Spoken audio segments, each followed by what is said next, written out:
The trust will not be successful if the place isn't, and vice versa. And by successful, I mean providing the best care to our patients and the best opportunities for our staff.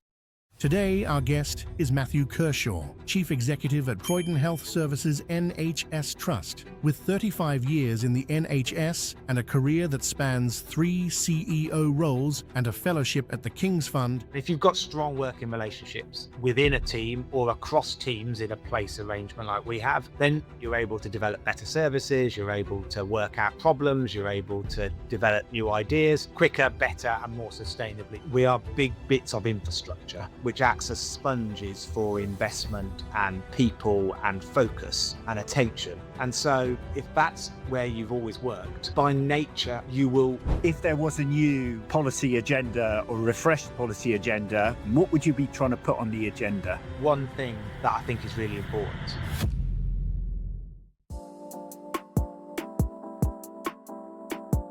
Well, it's great that on today's episode of Delivery by Design, I'm joined by Matthew Kershaw. Matthew is currently the Chief Executive of Croydon Health Services NHS Trust, and also the place leader, which we're going to get into, which is an unusual arrangement. Prior to this, Matthew's been Chief Exec of 3 different NHS trusts, a senior fellow at the King's Fund, and has worked extensively across the different parts of the Department of Health and various bits of the NHS. And so Matthew brings over 30 years of management experience to this questions that we're going to explore today. So it's great to have you join me, Matthew.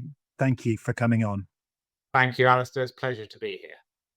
So I'm going to kick off, Matthew, with a question I kind of tend to ask every guest, which is, what does an operating model mean for you? And particularly, I guess, in the context of Croydon, where you're both a trust chief exec and a place leader, what does operating model mean for you? So, I think there's a real opportunity with the new operating model, if you're willing to take that opportunity and if you have a vision and a good set of relationships locally to get the maximum benefit from it. So I'd support the changes that are proposed in terms of more devolution of a higher level, more strategic commissioner level, which means by definition, some of the things that an ICB did previously need to now be done in places like Croydon. And for somebody like me in a place like Croydon with the population that we have, the closer we can make the decisions to the population with the engagement of the population and the variety of local stakeholders that we have, the better. And that's why, for me, I'd see this as an opportunity. I know there are some people who are a bit nervous about it, and there are some people who feel that we might be losing something. I understand that, but my personal view is there's a real opportunity here, and we need to take that opportunity and really push on with a more localized version of developing health and care services for our populations. So when you come and think about how does that get organized and arranged, how do you think about that kind of balance between what's best for your trust, who after all are your employer and I guess pay you, and the borough as a place? How do they show up in kind of how you think about organization? And I do have a joint role formally, so I do have an ICB hat, but right, broadly, yes, people would see me as the trust chief executive who also has a place role as opposed to an equal of both. Although at times that is how it is. I yeah, understand the question. And the short answer to that is, particularly in a place like Croydon, which I've worked, as you said in your introduction, for over 30 years, coming up 35 soon enough, in the NHS. And I've never worked in a place as strong an identity as Croydon for a whole host of reasons. Our size, so we're over 400,000 people live in the borough of Croydon. So if we were a city, we'd be, amongst the top 15 in the country in size. It's very diverse. It has huge deprivation issues and inequalities. Comparing Croydon to the other boroughs in southwest London is pretty stark. We have 50% of the core 20+5 population in Croydon at Southwest London. And that's largely contained within 2 wards that, within the borough. So it's a very distinct place. It has a strong identity. And as a consequence, when you work here, you feel part of the Croydon place as much as I feel part of Croydon Health Services as an organisation. I'm very passionate about my organisation, but I would say I'm equally passionate about being part of Croydon. I walk around every day with a I love Croydon badge on, not for effect, but because we are trying to do something here that says for the population that we serve in Croydon, the best way we do that is if we work together as a collective across health and care, across the public sector. And that's something that we are committed to and have been for close on 10 years with the development of something called the One Croydon Alliance. And so, yes, obviously, a big part of my time is as chief executive of the trust, but I see that as indivisible from my role as place leader, because the trust will not be successful if the place isn't, and vice versa. And by successful, I mean providing the best care to our patients and the best opportunities for our staff. We'll only do that as part of a collective in Croydon, and that is something that I think is dearly held to here in the borough, and we're quite proud of that and protective over it, and therefore opportunities to do more of that. Going back to your first question, we're going to take both hands. The more of it we can do, the better.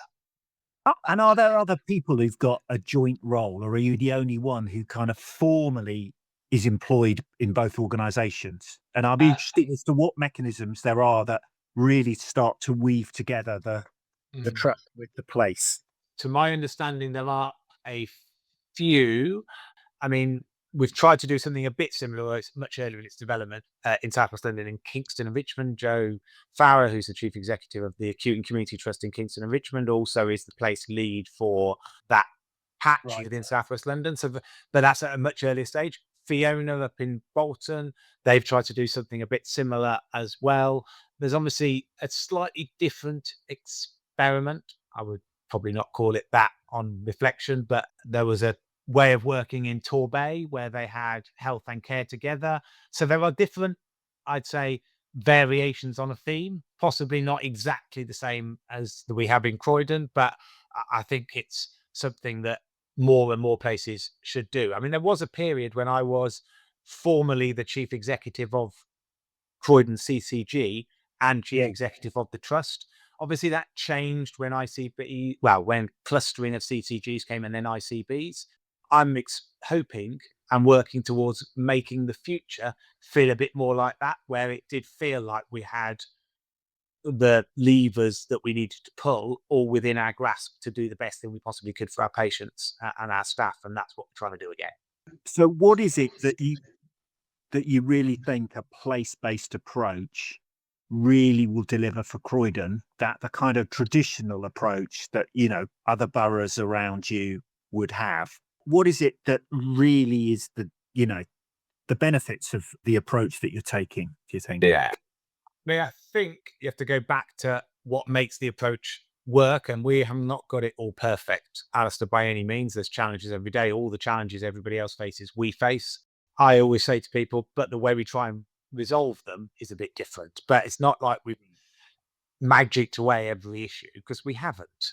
But the benefit, I think, of this way of working, it's all built on 2 or 3 things. The first is a set of really strong relationships. And if you've got strong working relationships within a team or across teams in a place arrangement like we have, then from experience that you're able to develop better services, you're able to work out problems, you're able to develop new ideas quicker, better, and more sustainably than if you are saying, well, I can't do that because my organizational footprint won't allow it, or it's going to work possibly against a short-term interest for a long-term benefit. Well, I won't do it then. So those relationships are important. You also need a vision of what you're trying to do. So we've had a health and care plan for many years, and we refresh it to say this is what our objectives are. We focus a lot on the frail elderly to start with. We're now broadening it out to be working age adults and children and young people. So we're looking at the things that we can do that specifically improve outcomes for those groups of patients. And that's why the place arrangement between a provider, an ICB place team, and primary care and the local authority, and crucially the voluntary sector. What it allows you to do is target the specifics to the needs of that particular area in a way that you can't do in an innovative way, level of an ICB or a level of a region. Now, there are some things that you can do once for an ICB, once for London. I absolutely buy into that. But there's more that you can do closer to where the services are delivered for the need if you've got those levers of power, and can move resources around. You can make changes. We're talking increasingly about, we've had integrated neighbourhood teams for years in different forms. We're putting more and more effort into that. We want to get pool budgets around that longer term that support that. All of that the intent is to make the decisions close to where the patients and the population is, because we think that's better decisions to give us better services, better outcomes in a way that is more responsive to need. And that's done much better if it's close. If it's further away, from experience, you and I both know, it just takes longer. And sometimes you can't do it because it doesn't work for the whole patch. Well, if you're serious about neighbourhood health, which the government has set out, you have to free up people to do things that work in their patch. Of course, within the NHS family, making sure that we achieve national standards on things, but you've got to leave people to get on with the actual design and delivery, because that's the best way of making sure it's reflective of need. The local kind of footprint in Croydon, then you've got an ICB place team that you lead as well, have you? And, Yes, and exactly. have you got a budget that's allocated for Yes, Croydon? yes, Right. there is, but it's not a fully delegated. So there's a budget for the people who work in the place team. The delegation about actual budget to run services, we had more of when we were in the CCG arrangement. Then it got bundled up to the ICB. That is what obviously we're going to push hard to get as much of going forward. The IHO arrangement, I think, is interesting, and something that the principle of which I would wholeheartedly support. I'm not sure it's yet clear enough exactly how that's going to work to know whether or not the specific arrangement is the right thing for us. And some of the acceptance criteria, you've got to be an advanced foundation trust, would mean that we wouldn't be one of those to start with.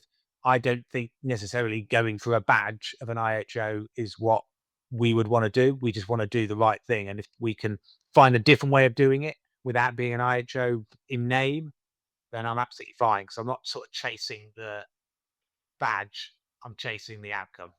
You've had prior experience in your career about with some of the national processes, haven't you, around Yeah. setting up trusts and all of that process? So along comes AFTs, the latest thing, and I do hear people saying, "Oh, everybody should be aspiring to be an AFT, and it will be jolly helpful." What's your kind of view about that as a kind of thing that everybody's going to focus on now? Does it feel like it's going to help us go forwards?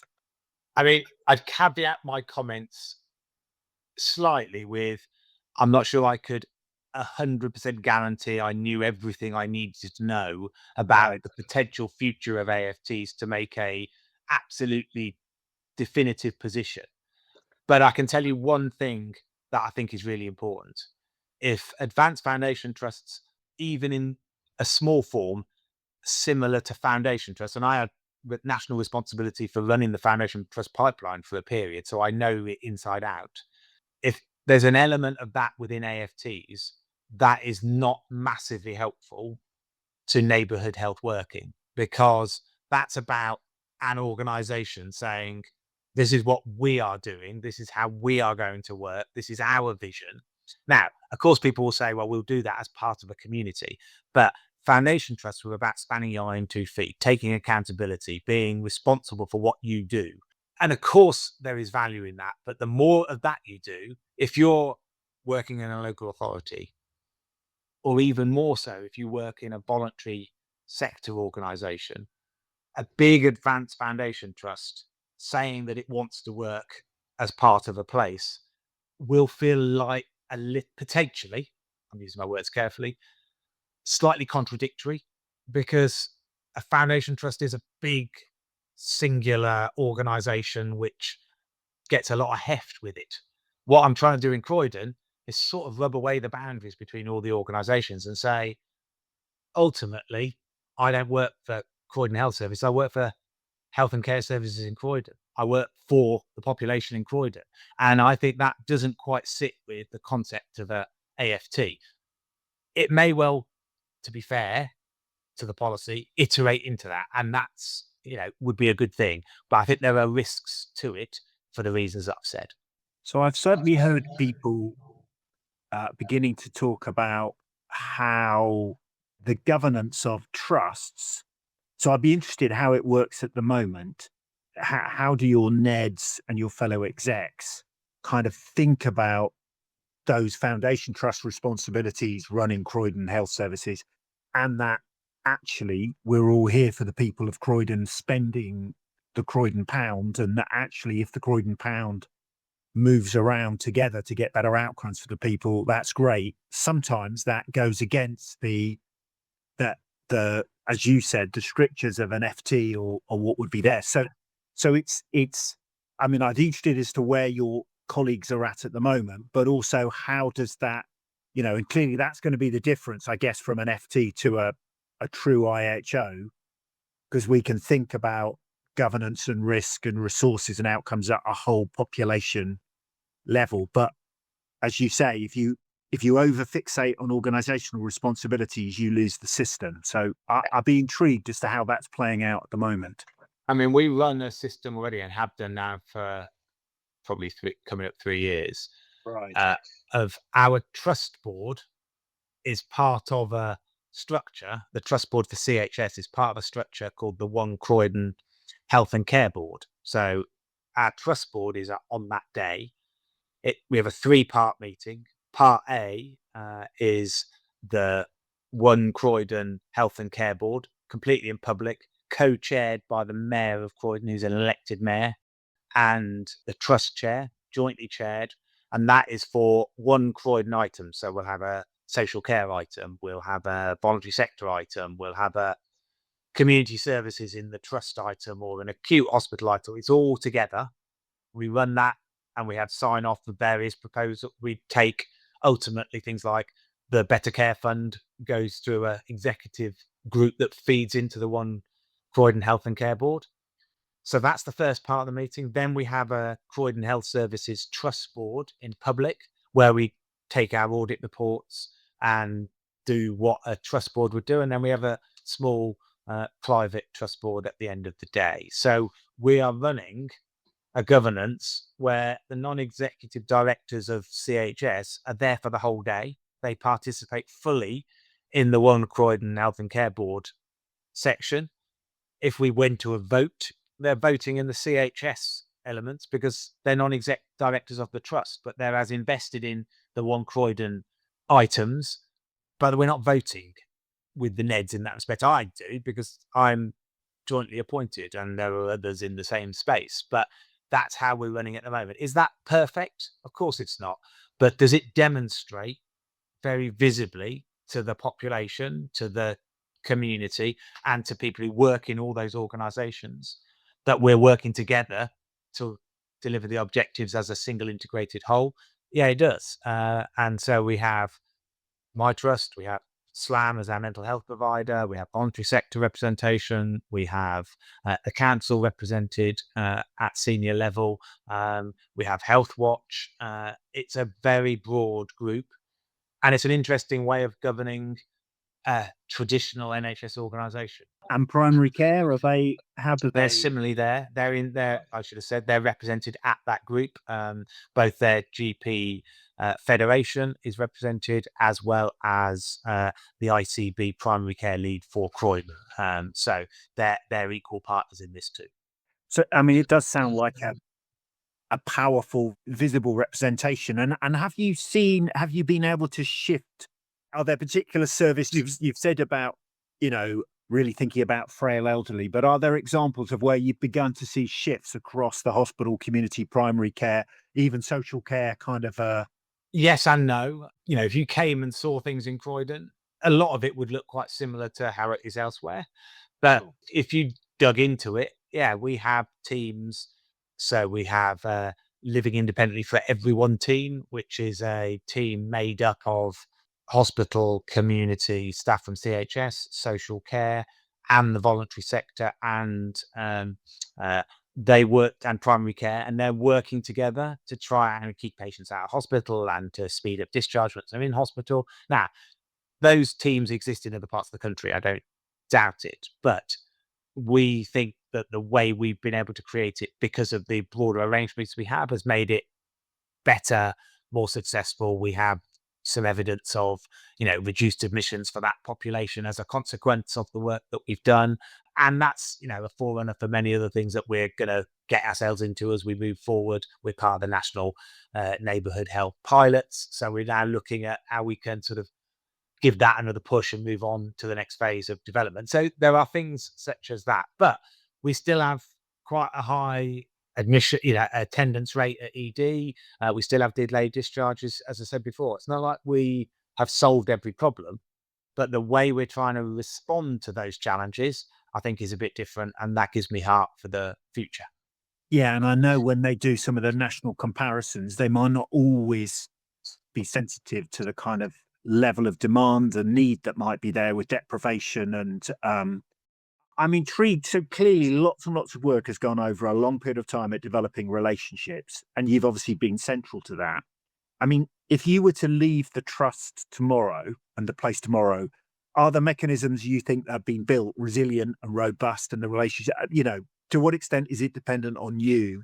And to what extent, if you think you've built a relational network and a kind of governance and a way of doing things that is a kind of Croydon way? Yeah, it's a perfectly fair question. It definitely existed before I was here. Yeah, That's the first thing. And I'm sure it will continue after right. I'm no longer here. A lot of this is, notwithstanding that comment, built on relationships. And you have to work at that. And the longer that you've been able to work on it, I've been here 8 years in this job, and that's, in NHS chief executive terms, quite a long time. Um, Guardiola level, isn't it, really? Yes, indeed. Yes, indeed. Probably the only way I could be compared to him, I suspect. But that longevity does make a difference, because irrespective of, the strengths and weaknesses of an individual, demonstrating commitment to something internally to my organization and externally to partners, it takes away one of the big issues that you and I have definitely experienced in our careers, where people go, well, yeah, that's all fine, but we'll sort of just hang it out for a couple of years because those people will have moved on, and, we can carry on doing what we want and we don't have to really engage in it, because there's quite a longevity here. That sort of is no longer an issue. And so that's one thing. Second is the relationships that we've built. They are personal, of course they are, because it's about people working together. But there's been quite a lot of change over the time I've been here in terms of the people that are in that mix. But Right. enough of it, people have stayed, and those people have then brought in the new people. So it's not like we've had the same group of 10 people doing this for 10 years. It's changed an awful lot over that time. So that gives me a sense of positivity about your point, which is, if I didn't exist tomorrow, would this all stop? It wouldn't stop. Would it be a bit different? Possibly, because people bring their own flavors to it. But underlyingly, organizations in Croydon know that the best way for it to work in Croydon is to work as an integrated whole. We knew that before the recent push for neighbourhood health, and we'll know it afterwards, because the world will iterate and other things will come along. Croydon will still know that the best way to do it is that, because it's obviously the case. Because we are in a particular space with a particular population with particular needs, the best way to do it is to do it together. Because when it worked separately and everybody was sort of doing their own thing in Croydon, it was not very good at all, in terms of how it worked for the population and organisations within it. So they've seen the alternative. They won't want to go back to that. So I could not be here and the world would carry on in a similar vein. And you and I have worked in and across lots of different systems. And I know with your King's Fund hat on, you would have done work in different systems. And what always strikes me is they're often the best systems are places where there is a way of working and a way of relating, where you can truly say, hey, the whole is greater than the sum of the parts. Yeah. So I know we've both done work in Suffolk and Northeast Essex, which We obviously have. no longer exists as an ICS. It's now No. Norfolk and Suffolk, but it's was an example. It struck me of there was a way of working as a system level. Yes, the ICB leadership helped it develop, but it was greater than any one individual, and it clearly allowed the system to get different results than if they behaved on their own. And you'll find different systems in the country that have, like Croydon, you said, we'll do it come what may. So I'd agree. I mean, I do know SNE well, as was. I mean, you couldn't get to more different populations than Suffolk and Croydon, I think it would be fair to say. But there were very similar ways of thinking and working in exactly as you've just described it. So those two populations are very different, but the way of working similar. I'd say one of the things that I would say existed in both places is, yes, stability in one sense and strong relationships, but stability not for the status quo, but stability about the desire to get somewhere, and therefore quite an open mind about doing different things. So I jokingly sort of say a number of things about Croydon, but one of them is Croydon loves a thing, by which I mean if there's a pilot or innovation or something different, Croydon will very often put its hand up because it's hungry to look at doing things to try and improve. Now, sometimes we could do better about pushing through and getting the full benefit of the things that we started. We're not alone in that challenge, but worked in some places where there's definitely a way of working and you can't really shift it because it's so embedded that shifting it would be like, an anathema. That's not the case here, and I would say SNE is a similar example where they're quite keen to think about different ways of doing it. So it's stability for change, if that makes sense. yeah, no, I think that it's a combination I think I saw in SNE and you're describing is a kind of curiosity and a kind of restless ambition. Because as you know, the nature of the health and care needs of the population, which are only going to increase. So Yeah. like, and we know the NHS 10-year workforce plan is coming soon.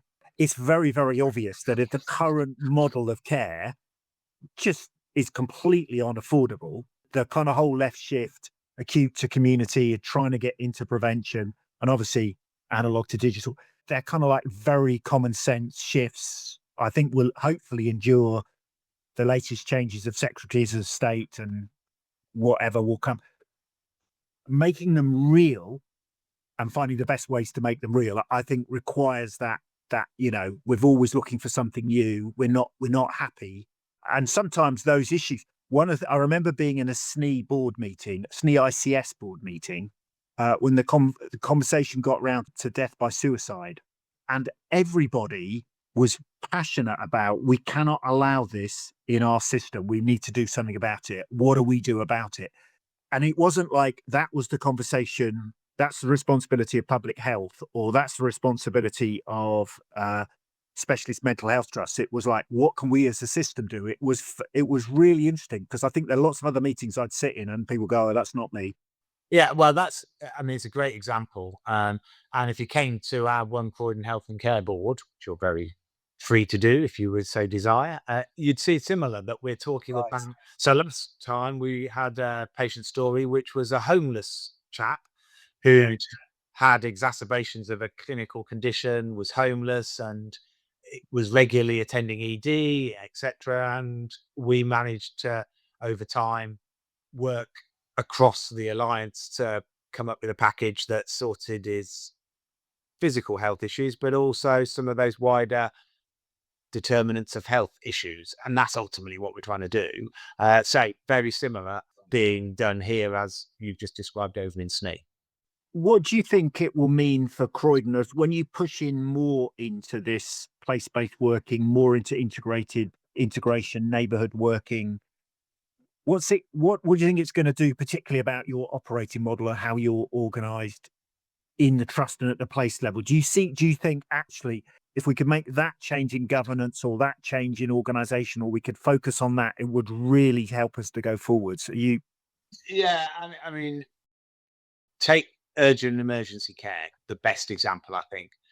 If we were really able to shift the dial on that, then for sure we would have an impact on the demand coming in and our ability to discharge patients from the acute sector into the community in a much, much better way. That's not being done to say you've got to make life easier in the hospital.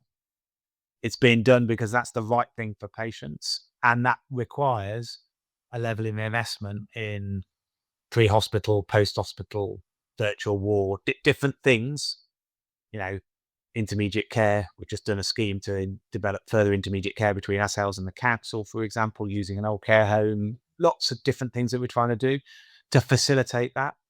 Ultimately, what that's going to mean, if it works, is a dampening of the inexorable rise of demand, and then ultimately, hopefully, a reduction in that. And if that happens, a smaller footprint for an acute trust is what we should be aiming for. Now, that seems a long way away from where we are today. It's busy in my ED today. We've got more patients than we've got capacity for at this moment. I'm on call this weekend. I know that there'll be some questions and challenges with that. So we're not in that point yet, but we know that doing those things will make a difference, and that will allow changes to where investment is. And I think that's something that if you do as a collective, it's much more manageable than if you do it as sort of organizational silos, because that's when people start saying, well, we can't do that because that's going to reduce our scale, where how does that work? We might need to, not like immediately, but change our recruitment processes to say we need a bit more in the community and a little less on escalation wards, for example. And that will change the dynamic, change where investment needs to go. That's a long-term objective, but one that you can do much better if you're working as a whole place, because then it's just moving a resource around the same organizational footprint, much easier than trying to sort of do it across. That's all fine, but there are issues with how that works. The local authority grant comes down one line from government. The NHS system comes funding down a different set. We're going to try and see how we can bring all that together. If that was easy, everybody would be doing it already. It won't be, but is it worth pursuing? I personally believe it is. I remember doing some work around place-based working about 15 years ago. Was with Essex County Council, and we were being asked to look at, it was a part of a government pilot, some really radical ways in which things could be set up that would enable change. So one of them was asking for 3 and 5 year budget cycles from the department rather than 1 year allocations, because it would allow shifts. The other is whether you truly could create pooled budgets, etc. I think out of that, we ended up with a better care fund, which at its worst is a bureaucratic process. It isn't quite doing what was originally intended, but is a beginning to try and do some of that interface stuff. But, if you could have your way, what are the things you really would say, actually, if we may well have a new prime minister by the end of the year, who knows? If there was a new policy agenda or a refreshed policy agenda, and you said, actually, if you really could do this, that would really help drive forward place-based working for Croydon, what would you be trying to put on the agenda? Yeah, no, I mean, it's a good question. It's been posed before. I mean, I would go down the line that you just started to describe, which is our ability to have a fully delegated budget for health and care in Croydon. That's what I'd really like for us to do. There are risks and challenges with that, but and it's not that it hasn't been tried before. So there'd be some learning from elsewhere. It's not a panacea, of course it's not, but does it afford you a bit more flexibility to do things differently? Yes, it does. And I think that is something that we really want to get on with. The other thing that I'd ask is, I would be careful with this, of course, but the least amount of guidance that we could be given, please. Because waiting to be told what to do on this, I think, is not the right approach. I think people need to take the opportunity test some things, build some relationships, create a vision of what you're trying to do. Of course, make sure it's, we have to hit the RTT standard and the A&E 4 hours like everybody else does. And so we should, because that's part of the manifesto of the government. We're a tax funded system. Of course we should do that. But in the same way as I don't really want to necessarily be asking the Department of Health, NHS England, how to manage the waiting list, I don't think I need to do that for how we manage our resources within Croydon to deliver the outcomes that we need to. And so the more flexibility we've got on that, the better for me. So A, it would be that financial flexibility, and B, it would be the least restrictions possible, please. Now, I appreciate there needs to be checks and balances. Of course there does. We're not putting a little fence around Croydon and creating our own flag and currency. But I do think giving, back to the operating model idea of more devolution. Well, if you're going to do that, you have to do it with everything and not just say you want to do it, but keep all the levers ostensibly as they've always been, because that will limit progress. And then neighbourhood health will be a flash in the pan, and people will say, well, it didn't work. Well, if it doesn't work, it might not be because of that. It might be because not all of the rest of the system has been able to be changed to support its development, I would personally say. Yeah, well, and there's a podcast upcoming with James Sumner, who was chief executive of the Liverpool Group, and he talked about how he ran the group with 6 simple rules, which basically said if you're running a hospital, you can do whatever you want to, except these 6 simple rules. If they happen, you need to talk to other people. But it was about maximum freedom within a framework, which is where we was going. The less. And I think it comes back to how much you trust people to make the decisions.